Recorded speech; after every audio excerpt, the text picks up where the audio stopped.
Hello, and welcome to the podcast for persons with lived experience, inspiring stories for unprecedented times with Dixie and Zona. Crying and screaming. I'm like, what's wrong? What's wrong? What's wrong? That was just super traumatic. My son talks about it to this day. My son's 17 now. And he was like, do you remember when that guy shot the dog? We thought he was going to kill us. Yeah. And I was like, that's not fair, right? So in the experience of homelessness, now my son has had exposure to things that he never had before under our roof. And there's a trauma that he's experienced that now, how do I explain this? This podcast contains content that may be alarming to some listeners. Please check the show notes for more detailed descriptions and take precautions for yourself. Thank you.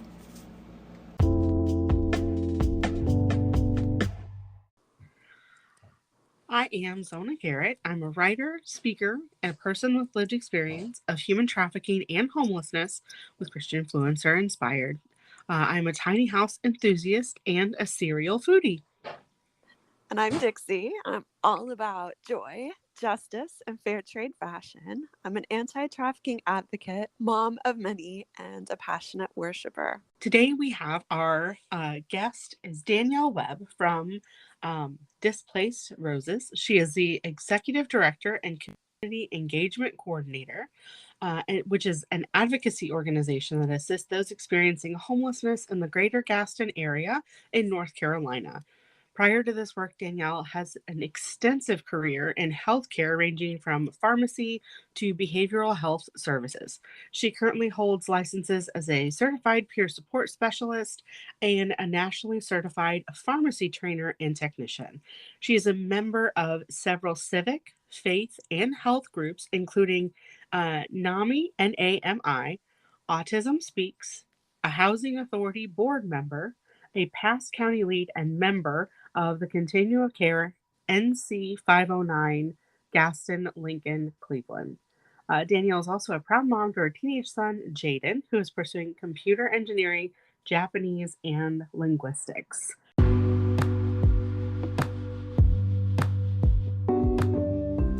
This podcast is sponsored by Bring Freedom.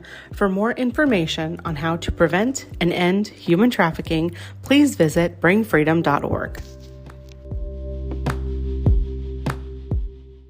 Hi, Danielle.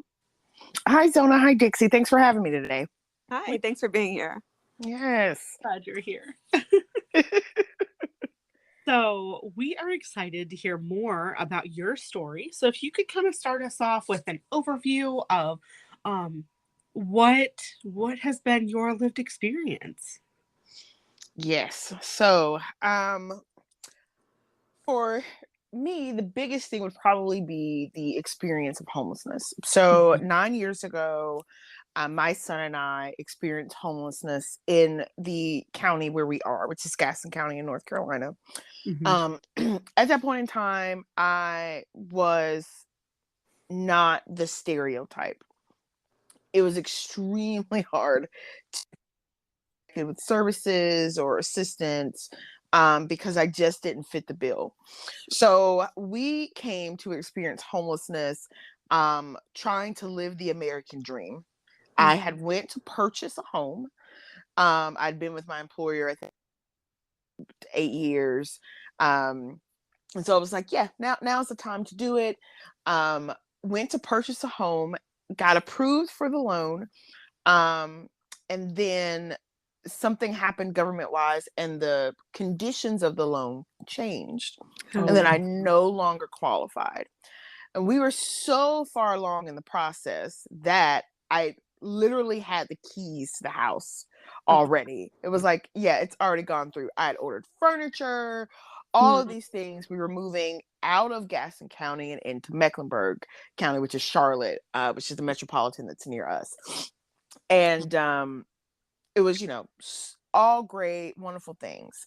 Then I get a call from the realtor that goes, hey, so sorry, now you just don't qualify. And I'm like, what does that even mean?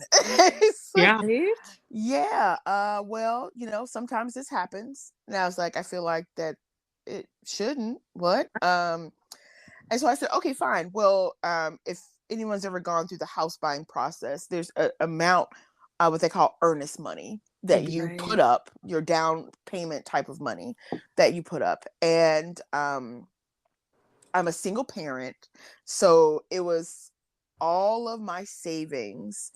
And plus we had, other individuals, I had coworkers and friends that even pitched in to help with that earnest money. And it was about $10,000. Oh, wow. Mm-hmm. So at that point in time, when the loan changed, I had passed what is called a due diligence date, which would have allowed me to get a refund back on my earnest money. So they got to keep 10 grand. And we suddenly had no home. And so it just, I'm a bit type A. So I timed so much, perfectly. We were going to move in the summer so my son could change schools, not in the middle of a school year. We ended our lease. I didn't renew it. So it was all of these things. And we were out of my apartment probably a week before we were supposed to move in. So like, it was just like, oh yeah, it's fine. We'll just stay at an extended stay for a week. It's no big deal. We'll just move in. Sure. And so that happened, and literally the world just crashed around me and found how hard it was to try to get back within my own devices, right? So it's like, okay, this really sucks. You have thousands of dollars of my money, but I'll just get another apartment. Not realizing at the time I needed first and last month's rent, security deposits, utility deposits, all of these things. Right. And at the time,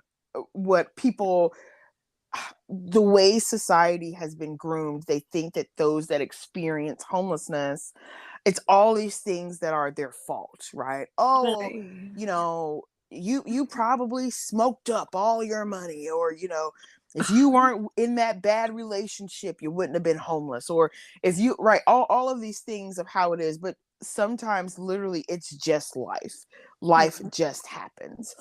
And so I had no more money in my savings, so I had no money to do those deposits to move us into an apartment.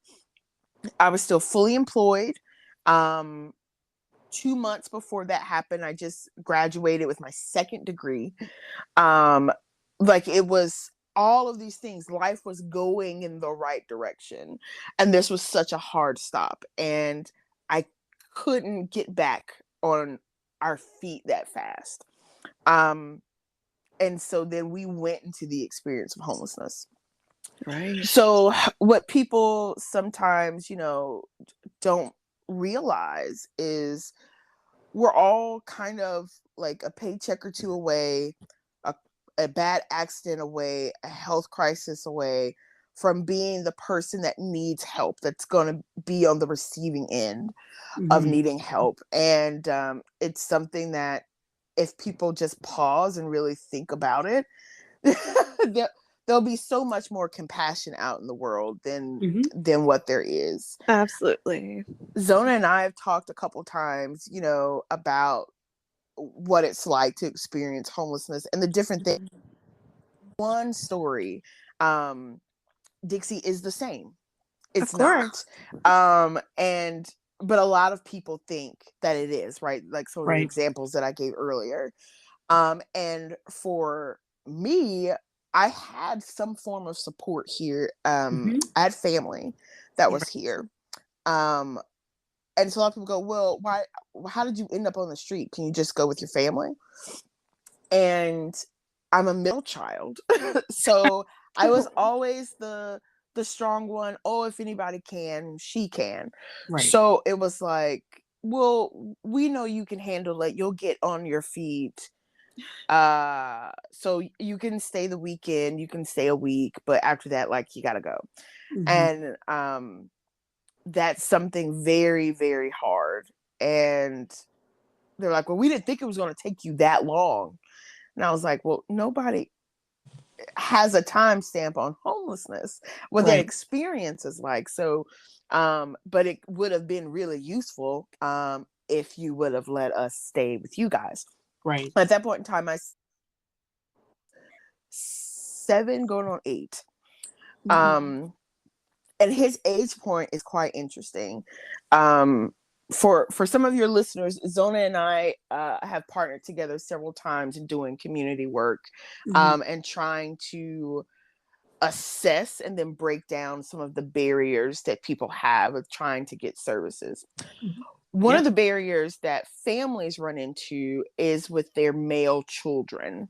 So a bunch of places will not take boys over a certain age point. So a lot of them in our county, the cutoff is 9. And so I was very lucky that Jaden, that's my son's name, Jaden was right before the cusp that we were able to, when we did find services, that he could come. There are several people who are turned away. There's a family I'm dealing with now, single mom, 3 kids. She has 2 boys. One is 14 and one is 11. And so they're like, we'll take you and your daughter, but we won't take your boys. And it's just, how does a mom make a decision like that? So of course the answer is no. How am I supposed to? Even a lot of times, if they will take them, they have to be on their own on the men's side of a shelter. That's horrible. That's horrible. So I want you to imagine somebody in your life that is 9 years old, a little boy, having to navigate bedtime, shower time, food time, laundry time on his own with grown men. Yeah. Or even at age 14. Like, that's great. Anyways, go ahead. I'm sorry. No, but that's very, very real. And then, we get into the layers of the things of where it's like, what does that trauma look like? The parts where it feels like criminalization of being poor. So the experience of homelessness has just so many layers and things that happen. But before we get deep into that in policy, because I can go on and on about that for hours. I really, really can, because it is absolutely a passion of mine to break that down. But it went, and a thing that people don't realize too is how expensive it really is to experience homelessness. So, I mean, I was fully employed. I was in healthcare, so I made fairly decent money. But again, I had no savings left. So people are like, well, why can't you just, I was like, I'm still working. People at my job didn't even know. Because again, there's also a stigma. Like, what did you do that caused you to experience homelessness? Right. So that's hard, right? It's like, no, I'm here. I'm going to work every day. Like we're doing this. And so we went through the extended stays, right?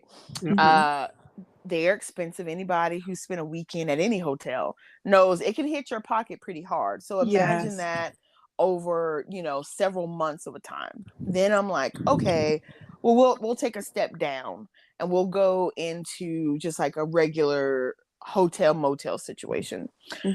So it saves me a little bit of money, but here's the thing. I don't have a kitchenette, right? So I have to then go out fast food restaurants so that we can eat, so that my child can eat.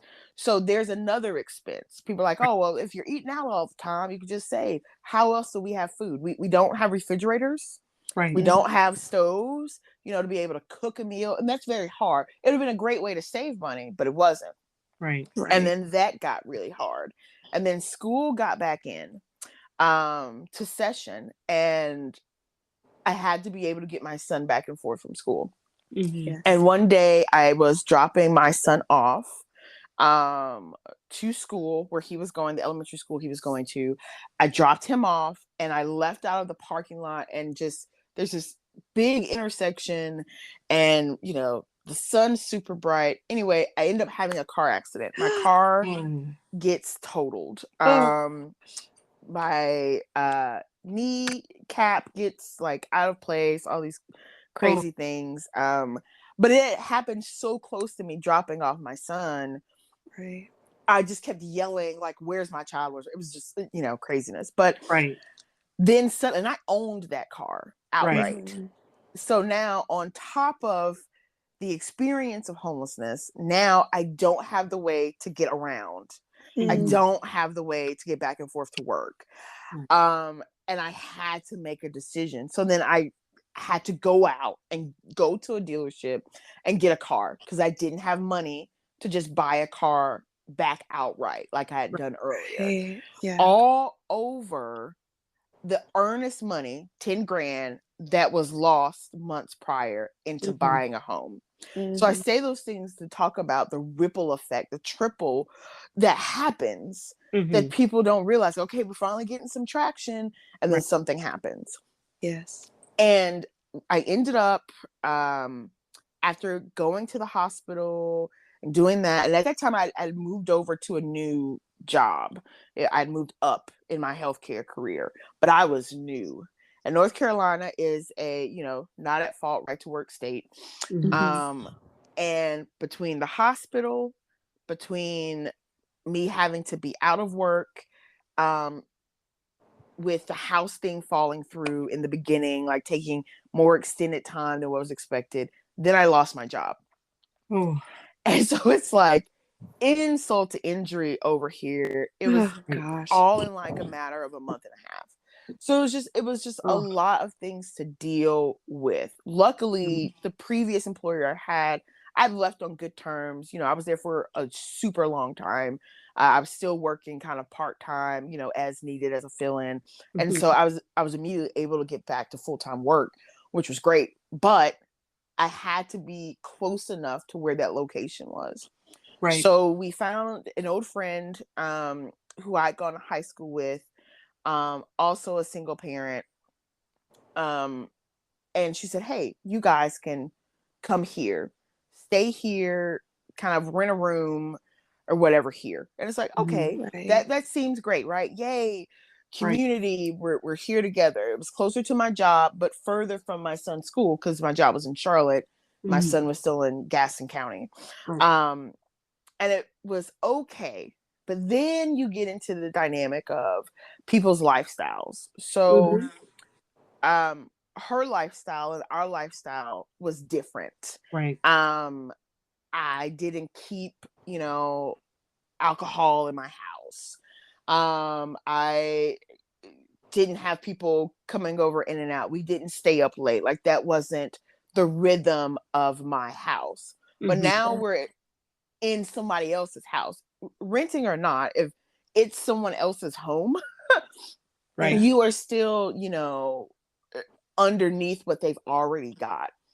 And so I remember the day my son opened the fridge. He was like, I want something to drink. And I was like, yeah, sure. Just go to the fridge. There's be some juice. And it goes in the fridge and it's like, oh, it's a soda, and brings out a can, and it's not a soda. It's a beer. And I was like, dude, what? And he was like, I don't know. It's like a can of soda. And I was like, no, because again, because he's only 8. Yeah, right? He's only 8, right? Like it's like he doesn't know. And I don't drink beer. I don't drink beer to this day. But so to him, anything that was in a can was always a soda. Kid just grabs it. Yeah. Thank goodness he didn't open it. Like he brought it back to the room where I was. Right. And I was like, no, let me go back in and let me, get you a drink. And then realize there's more adult beverages than there are regular beverages, right? Sure. So now we're having this, inner conflict of like, hey, but then again, it's like, well, I'm doing you a favor. You can't change my house. So what do we do? Right. So we ended up spending a good bit of like isolated time while we stayed there. And I love that friend. We're still friends to this day. But people don't realize that it's not just a oh, well, can't you stay with your aunt or your uncle or your friends? And people wonder why people end up couch surfing. Yeah. Right. Or going, right? So either you don't mesh with what that household already has going on, or that household area isn't good for where you are. Mhm. And so the one thing that ended up at this point, I had not gone to any shelters, but there was some gun violence. A neighbor, the boys were outside. My son and my friend's son were outside riding their bikes, having fun. And there are dogs in the neighborhood, and this neighbor decides to shoot the dog. Oh. Now the dog was our friend's dog. Oh So the no. dog was outside with the boys. And so they're on their bikes, they're playing around with the dog. So he shoots the dog like at our boys because the dog was with the boys. Oh my gosh. And That is horrifying. right? Who does that? Oh my God. Anyway, so I'm inside. I think I'm like making lunch. It was a weekend. I was like making lunch for them or whatever. It was a cul-de-sac. I mean, good community, safe community, right? I wasn't worried. And the boys come in crying and screaming. I'm like, what's wrong? What's wrong? What's wrong? That was just super traumatic. My son talks about it to this day. My son's 17 now. And he was like, do you remember when that guy shot the dog? We thought he was going to kill us. Yeah. And I was like, that's not fair, right? So in the experience of homelessness, now my son has had exposure to things that he never had before under our roof. And there's a trauma that he's experienced that now, how do I explain this? Save the date for Bring Freedom's live anti-trafficking training event on November 18th and 19th. To attend for free, please use the code PWLE POD so they know we sent you. Stay tuned for more information. Mm-hmm. So I get the boys in a safe space in the back of the house. I was like, I don't know if this guy's just going around crazy, shooting people. And then I went out. We had words. Harsh words. I have a mom voice that once it's activated, you know the deal. Yes. What's it? Oh, really, Zona? Thanks so much. You're So it's like, yes, she does. I have heard it. I have seen it. So we had words, and then after that, like the next day, didn't know where we were gonna go, what we were gonna do, but I packed up my son and I left, and that started the more traditional journey of what people think of experiencing homelessness. Mm-hmm. So we stayed in my car. We were, in parking lots at places and trying to call shelters and things to get around. Nobody had room. It was a weird thing. We were staying in Charlotte. I was working in Charlotte, but my son went to school in Gaston County. Our last address was Gaston County. Right. So I still counted as a Gaston County resident. And I point that out because that's something that Zona has seen. These are one of the barriers, right? Residency is what comes up. And it's like, well, I know I'm a resident there, but I'm here now. Like, so why can't I have resources here? And it's like hot potato. People are like, not it. I don't, nope. Yeah. Did you... Oh, you one time you shopped at Harris Teeter where we're Publix around here. Not it. Like, it's just like, what can you do? Like, oh my goodness. to get the services. And so it was super hard. So finding that out, then I had to refocus back into Gaston County. Mm-hmm. Our county, I say is probably about 10 years back from our neighboring metropolitan, which is Mecklenburg County, and the resources and the expansion and, all those things that they have. Every county can do better with their response to homelessness, but ours is really trying to catch up. So I say like, we're like the 90s around here, where people are thinking traditionally it's just like, here's a sandwich and a blanket. God bless. And it's like, I need more than that. Goodness. Yeah. I need more than that. So, oh my goodness, let me tell you the sandwich story. Kind of random, but it goes in. So while we were staying in my car, and what I know now, which I didn't know then, right? I picked a bad place to like park. I was like, oh, something open 24 hours. That's good. I won't bring attention to myself. So we would stay there. We parked at a gas station or whatever. And I was trying to like keep my son in the back. But this place was so busy. We never actually got any rest. It was never comfortable because there was too many people around and where it was. So gas station, not great. Walmarts are good. They're vast parking lots. Also open long hours, but you have more space where people aren't all up on your car or looking in or whatever. So I didn't know that 9 years ago. I know that now. Right. So I know where to look for people now when we're going out, we're serving. But one day I was sitting in my car. I was working, I was going to work the night shift. So we were in my car and this lady comes and knocks on my window. Ooh. And is like, hey, did you laugh? Yeah, because I think I've told you the story, Zona. And this lady knocks on my window. I'm like, hey. And she was like, oh, hey, I see, you've got, and there are telltale signs of someone, who lives in their car. You'll see totes, you'll see multiple things of clothes, bags, places, like smaller food containers around, right? Mm-hmm. So there's things that you can tell of somebody who, stay in their car. So we had that, those signs.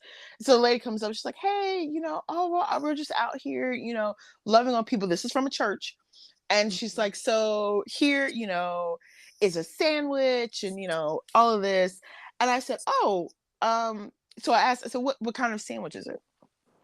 And she's like, oh, it's like turkey and American cheese, sandwich or whatever. And so I go, oh, well, thank you, but no, thank you. I don't eat American cheese. And I don't even now, I don't eat American cheese. Cheddar. Like if I literally left a place that if they did not have cheddar cheese, I was like, bruh, I can't even, what do you want me to do with that? I can't even eat here. I've got to go. We have left tables. We're like, oh, nope, can't eat here. Because American cheese is not actually cheese. It's not actually cheese. Thank you. It's processed goo. Dyed yellow, orange. I don't know what color it really is. It's like, and she's like, how dare you reject my sandwich? Yes, that's exactly what happens. Yes. Yep. And she's like, well, you should be. So then she goes and she admonishes me, right? She reprimands me for turning down her sandwich. And well, you should be thankful because it's this. And I was like, you asked me. I didn't ask you. So now, the first, because she didn't take my first polite, oh, no, thank you. I don't eat American cheese. Mm-hmm. And she felt that she was in more of the right, in a stance of righteousness. And it's just like, this is the reason why you're like this and people don't get anything because you can't. And then we had to have words. Now, Zona knows at that part of my story, I've always been with Christ like my whole life, but I was not in church, so I wasn't being fed into. So I was very quick with my mouth back then. And then I let her know, like, hey, like, that's not fair. You mad at me? You came to me. I didn't come to you. I didn't walk up to your soup line and was like, can I have some porridge? No, you knocked into my door in my piece trying to shove a sandwich. And I just said no, but you don't want to accept my no. Right. So it went hard. And that story always stays in my mind when we do our serving days with the group that I work with. So it's like, just because you're experiencing homelessness doesn't suddenly mean that your taste changed, right? I didn't eat potted meat when I was housed. I'm not suddenly going to start eating potted meat because I have no roof over my head right now. But what we can do, in our human flesh is to try to lessen the effects of it, lessen the length of it, that person has to experience it. So that's really what the goal should be. It's just that one sandwich story just always splits in speaking of volumes of what's going on just with society, with life, with and that hits me hard because I'm a Christian. So that person coming in like that, and it's like, you just don't get it. Like, you're really missing the mark here. And so after a while of the car stuff and everything, and we would go and ask for help and wouldn't get it. We'd be turned away from shelters or things like that. like our biggest emergency shelter in our county. It actually serves 2 counties. It serves Gaston and it serves Lincoln. And they have a family room. Great. But you have to be out at a certain time of the Right. morning and not come back in until later. Well, for me, that was hard because I worked healthcare. So there would be times where like I need to be sleeping during the day because I work the night shift, right? So it's like I have to be inside. Why am I running around? That doesn't make any sense. So that one was a barrier for us. There was another organization that kept families together, and they would move from church to church. Well, one, with that, you're moving around so much that you don't really get to keep things with you. It's really like you can only have a duffel bag worth of stuff. Sure. And here you are and you're going around. And some things would be locked up, but again, that daytime you'd have to be out. That was another problem that we were having. And I remember getting into a heated discussion about my son had medication. And so at this point in time, my role in healthcare was in pharmacy. So I'd been doing pharmacy 10 years at this point. And so they wanted me to release my child's medicine to them. And I said, no, I'm not going to do that. But hey, I'm a person of compromise. I said, I understand why you're trying, but I'm not going to give you that. But what I can do is I can purchase a lockbox so that it is there, locked up, sealed. And that is perfectly fine. But just to hand you my child's bottle, and at that time it was something that what he was taking could be abused. And so it's like, no, why would I allow that out?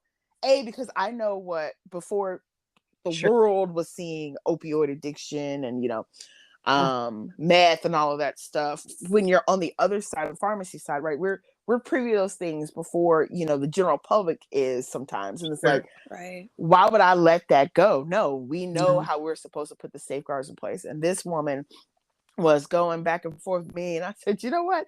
You can keep it. You can keep all of this. I'm not in the mood to go jumping around from church to church anyway. So we left, right? And then we were back in our car for a while. And it was really hard. Finally, we get to a women's transitional house that's in the area. And I go through the interview, and I was denied. So yet again, another closed door. That person said to me, you are what we want the women that come in, what we want their lives to be. You're too good. You're too advanced. I said, I still don't have a home, ma'am. Right. Like, so I'm not eligible because I'm employed and I have education. I need a safe place to be. I need a place for my son to be. Like, that's not it. And it's just like, yeah, no. I mean, you don't have any addictions I don't know how we can really help you. I was like, a roof. A home. Yes. Yeah. Like that's the help. That's what I'm asking for, And it was weird. And I said, okay, well, thanks. Right. And another week goes by and I get a call. And it was the director of this place who had given me the no. And she said to me, like, legit, she said, you know what? The Lord has not stopped working on me about you. Wow. And I apologize. I was wrong. Awesome. You are who we need to help. You are somebody who is struggling, and that is of this transitional house. I apologize for saying no. We would like to have you and your son to come.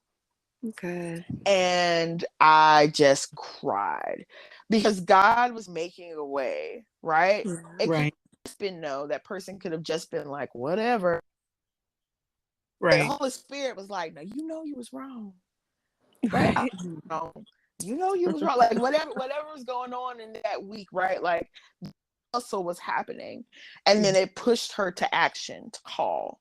Because again, we didn't know. I say that like my son was making life decisions, but I didn't know what we were going to do. And so we were able to get into there. I'm so grateful. I met my best friend there. I am now in the city that I currently live is because of where that transitional place was. And so like we were able to build life. Sure. Now I talk about that because it's where the beginning of the reconnection with the Lord came for me. Right. Because there came a testimony out of that test. That whole season it took for us to get out of the experience of homelessness. But there were so many things that in the end came out that was grateful. Like I said, like my best friend, came from there. I would have never met her. Our lives were totally different. She was originally in a different place. Our paths would have never crossed had it not been there. I wouldn't have been able to find where I live right now had I not been placed there. Had the Lord not worked on that woman's heart for her to come back and take away her no, change it to a yes, to do the things that has happened, right? All of that worked out for the good. All things he brings together to work for good. And when people go, oh yeah, well, the homeless and it's this and that, and it's their fault, and the homeless crazy, I love the uh-oh face that happens when I go, right. Well, what about me? They go, what do you mean? I said, the people I am that. Yeah. What? Yes, Yeah. me.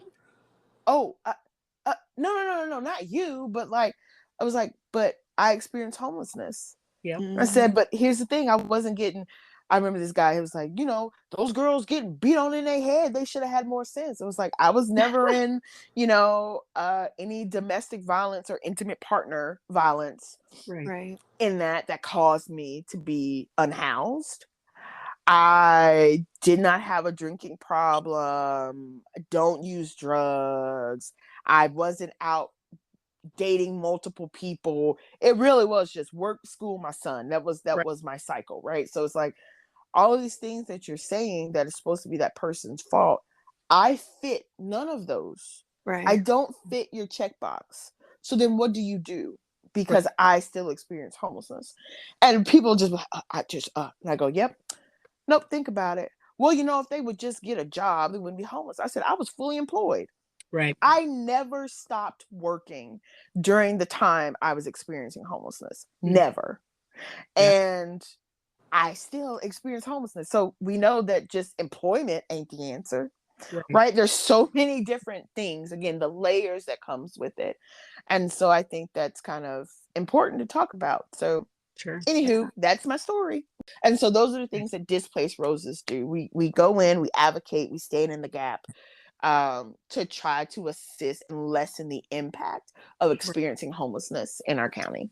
Yeah. So Danielle, how do we connect with you if we want to support Displaced Roses, donate funds, help put together blessing bags, anything like that? Yes. So the best way is through our Facebook. We're on Facebook, Displaced Roses. That is there. We also have a website, which I'm an army of one, I'll be honest. So I don't have a lot of time to update that website, but our social media stays constant because I can do that from our phone. So that is always the best way. Funds can be donated. We set up a Cash App not too long ago. Just due to the time of how we live now. So Cash App Displaced Roses, that can easily be just like it sounds, Displaced Roses all together, is a Cash App that's that way. We're actually in the process of going through to become nationally recognized as a 501c3. A tedious and expensive process. Yes. And so funds can go to help for that. They can help for our everyday. We also assist with final resting arrangements for people that tag as displaced angels, where we help to bring dignity after someone has passed, and help to do reunification with families. And funerals are expensive. Yeah. Locating families is tedious and sometimes expensive. So those would be great ways to help. But if there's people out there, I just say giving is great. The money is great. Yes, please give. Don't misunderstand that. But your time currency is always what is needed. Your gifts and talents is what I desperately need out here in this community. So if you're in the Gaston, Mecklenburg area, come out and join us, volunteer. If you have a special skill, you're like, I'm not great outside, but I'm great at admin, or, I know how to do taxes, or I can build something, or, all of those things, whatever you have, we can use. So you can always reach out through our Facebook page and say, hey, I want to help. How can I do that? Wonderful. Great. All right. Well, thank you very much for your time. We're so glad that you were here today. Yes, thank you guys for having me. Thank you, Danielle. It was wonderful listening to all your stories. Oh, thank you so much. And I thank you guys for the work that you're doing, giving a safe space for people with lived experience, no matter what that experience is, to be able to talk about that. It is helpful. It is healing, and it begins to break down the stigma of what that is. So thank you both, Zona and Dixie, for the work you're doing. I appreciate it. It's our pleasure. Thank you. Yes.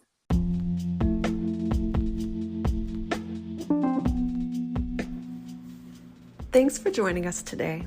If you enjoy hearing stories of persons with lived experience, please rate and review wherever you're listening to this podcast.